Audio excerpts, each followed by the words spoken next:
दोस्तों, आज की कहानी है सास की सिधाई का फायदा जब उठाने लगी चालाक बहू। कहानी पसंद आए तो वीडियो को लाइक और सब्सक्राइब जरूर करना। मेरी निगाह कैलेंडर की ओर गई तो मैं एकदम चौंक पड़ी। तो आज तारीख 10 है। उर्मिल से मिले पूरा 1 महीना हो गया है। कहाँ तो हफ्ते में जब तक 4 बार एक दूसरे से नहीं मिल लेती थी, चैन ही नहीं पड़ता था। कहाँ इस बार पूरा 1 महीना बीत गया है। घड़ी पर निगाह दौड़ाई तो देखा कि अभी 11 ही बजे हैं और आज तो पति भी दफ्तर से देर से लौटेंगे। सोचा क्यों ना आज उर्मिल के यहाँ ही हो आऊं।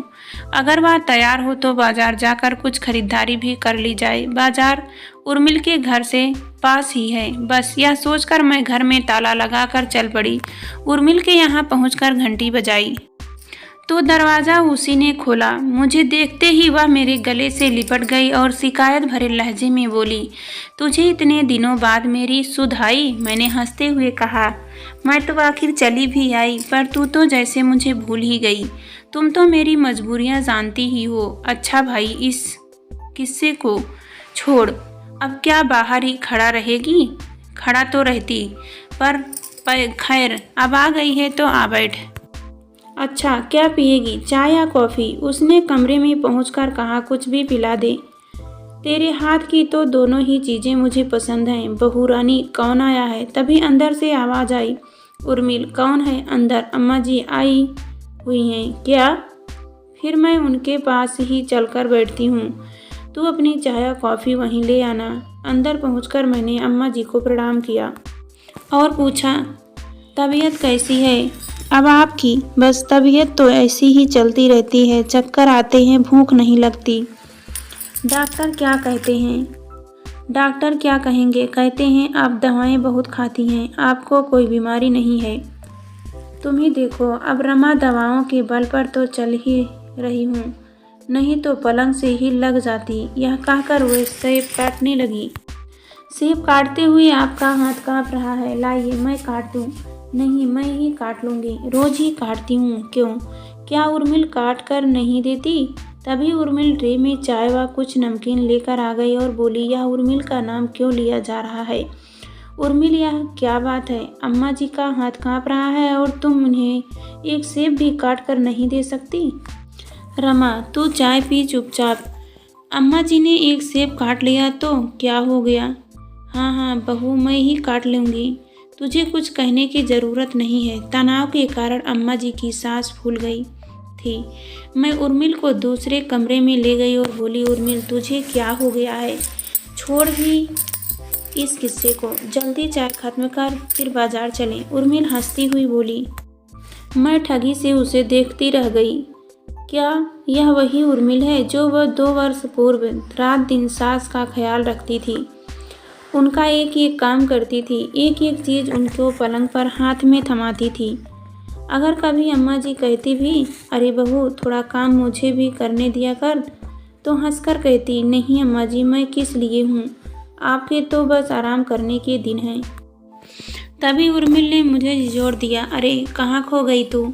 चल अब चले। हाँ, और हाँ, तो खाना भी यहाँ खाना, अम्मा जी बना लेगी। मुझे अपने कानों पर विश्वास नहीं हुआ। उर्मिल, तुझे हो क्या गया है? कुछ नहीं, अम्मा जी बना लेंगी, इसमें बुरा क्या है? नहीं उर्मिल, चल दोनों मिलकर सब्जी दाल बना लेते हैं और अम्मा जी के लिए रोटियां भी बना कर रख देते हैं। ज़रा सी देर में खाना बन जाएगा। सब्जी बन गई है, दाल रोटी अम्मा जी बना लेंगी जब उन्हें खानी होगी। हाँ हाँ, मैं बना लूँगी, तुम दोनों जाओ। अम्मा जी भी वहीं आ गई थी। पर अम्मा जी, आपकी तबीयत ठीक नहीं लग रही है, हाथ भी काँप रहे हैं। मैं किसी भी प्रकार अपने मन को नहीं समझा पा रही थी। बेटी, अब पहले का समय तो रहा नहीं जब सासें राज करती थी, बस पलंग पर बैठना और हुक्म चलाना, बहुएं आगे पीछे चक्कर लगाती थी। अब तो इसका काम ना करूं तो 2 वक्त का खाना भी ना मिले। अम्मा जी एक लंबी सांस लेकर बोली, अरे अब चल भी। रमा, अम्मा जी, मैंने कुकर में दाल डाल दी है, आटा भी तैयार करके रख दिया है। बाजार जाते समय मेरे विचार फिर अतीत में दौड़ने लगे। बैंक उर्मिल के घर के पास ही था। एक सुबह अम्मा जी ने कहा, मैं बैंक जाकर रुपए जमा कर ले आती हूँ। नहीं अम्मा जी, आप कहाँ जाएंगी? मैं चली जाऊंगी। उर्मिल ने कहा था। नहीं, तुम कहाँ जाओगी? अभी तो अस्पताल जा रही हो। कोई बात नहीं, अस्पताल का काम करके चली जाऊंगी। और फिर उर्मिल ने अम्मा जी को नहीं जाने दिया था। पहले वह अस्पताल गई, जो दूसरी ओर था, और फिर बैंक। भागती दौड़ती सारा काम करके लौटी तो उसकी सांस फूल आई थी। पर उर्मिल न जाने किस मिट्टी की बनी हुई थी कि कभी खींच था थकान के चिन्ह उसके चेहरे पर आते ही ना थे। उर्मिल की भागदौड़ देखकर एक दिन जीजाजी ने कहा था, भाई थोड़ा काम माँ को भी कर लेने दिया करो। सारा दिन बैठे रहने से तो उनकी तबीयत और ख़राब होगी और खाली रहने से तबीयत उबेगी भी। इस पर उर्मिल ने उनसे झगड़ पड़ी थी। आप भी क्या बात करते हैं? आप इनको कोई उम्र है काम करने की? अब तो इनसे तभी काम लेना चाहिए जब हमारे लिए मजबूरी हो। बेचारे जीजा जी चुप हो गए थे और फिर सभी सास बहू के बीच में नहीं बोले। मैं इन्हीं विचारों में खोई थी कि उर्मिल ने कहा, लो बाजार आ गया। यह सुनकर मैं विचारों से बाहर आई। बाजार में हम दोनों ने मिलकर खरीदारी की। सूरज सिर पर चढ़ाया था, पसीने की बूंदें माथे पर झलक रही आई थी। दोनों ऑटो करके घर पहुंची। अम्मा जी ने सारा खाना तैयार करके मेज पर लगा रखा था।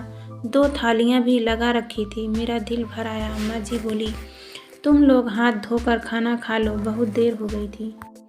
अम्मा जी आप, मैंने कहा मैंने खा लिया है, तुम लोग खाओ, मैं गरम गरम रोटियां सेक कर लाती हूँ। मैं अम्मा जी के स्नेह भरे चेहरे को देखती रही और खाना खाती रही। पता नहीं अम्मा जी कि गर्म रोटियों के कारण या भूख बहुत लग आने के कारण खाना बहुत स्वादिष्ट लगा। खाना खाकर अम्मा जी को स्वादिष्ट खाने के लिए धन्यवाद देकर मैं अपने घर लौट आई। कुछ दिनों बाद एक दिन जब मैं उर्मिल के घर पहुंची तो दरवाज़ा थोड़ा सा खुला था।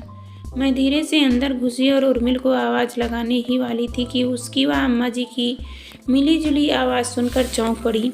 मैं वहीं ऊँट में खड़ी होकर सुनने लगी। सुनो बहू, तुम्हारी लेडीज क्लब की मीटिंग तो मंगलवार को ही हुआ करती है ना? तो बहुत दिनों से उसमें गई नहीं। पर समय ही कहाँ मिलता है। अम्मा जी तो ऐसा कर, तू आज हो आ। आज भी मंगलवार ही है ना? ही हाँ अम्मा जी, पर मैं ना जा सकूँगी। अभी तो काम पड़ा है, खाना भी बनाना है। उसकी चिंता ना कर, मुझे बता दे क्या क्या बनेगा। अम्मा जी, आप सारा खाना कैसे बना पाएंगी? वैसे ही आपकी तबीयत ठीक नहीं रहती है। बहू तो क्या मुझे हमेशा बुढ़िया और बीमार ही बनाए रखेगी? अम्मा जी मैं तो हाँ, तो मुझे इधर कई दिन से लग रहा है कि कुछ ना करना ही मेरी सबसे बड़ी बीमारी है और सारे दिन पड़े पड़े उड़ना मेरा बुढ़ापा। जब मैं कुछ काम में लग जाती हूँ तो मुझे लगता है मेरी बीमारी ठीक हो गई है और बुढ़ापा कोसों दूर चला गया है। अम्मा जी आप क्या कह रही हैं? उर्मिल को अपने कानों पर विश्वास नहीं हुआ। हाँ, मैं इधर कुछ दिनों से, तूने देखा नहीं कि मेरी तबीयत कितनी सुधर गई है? तू चिंता ना कर, मैं बिल्कुल ठीक हूँ। तुझे यहाँ जाना है, जा। आज शाम को सुधीर के साथ किसी पार्टी में भी जाना है ना? मेरी वजह से कार्यक्रम स्थगित मत करना।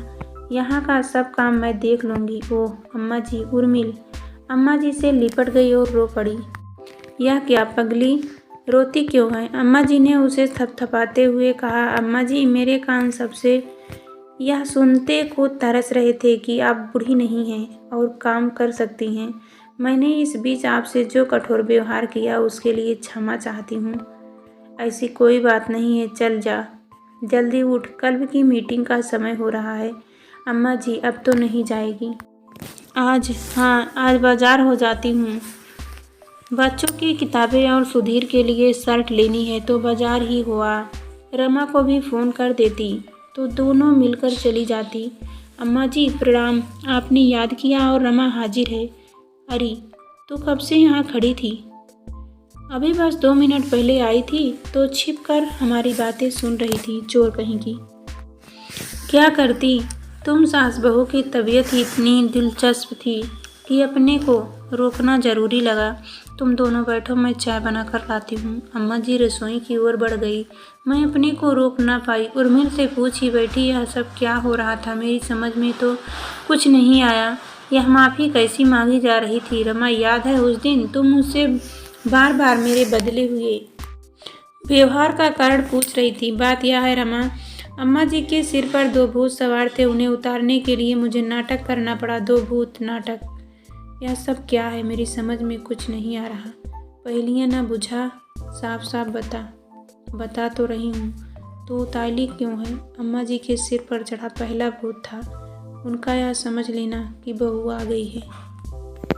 उसका कर्तव्य है कि वह प्राणपण से सास की सेवा कर और देखभाल करे, और सास होने के नाते उनका अधिकार है दिन भर बैठे रहना और हुक्म चलाना। अम्मा जी अच्छी भली चल फिर रही होती है तो भी अपने इन विचारों के कारण चाय दूध का समय होते ही बिस्तर पर जा लेटती, ताकि मैं सारी चीज़ें उन्हें बिस्तर पर ही ले जाकर दूं। उनके जूठे बर्तन मैं ही उठाकर रखती थी। मेरे द्वारा बर्तन उठाते ही हुए फिर उठ बैठती थी और इधर उधर चहल कदमी करने लगती थी।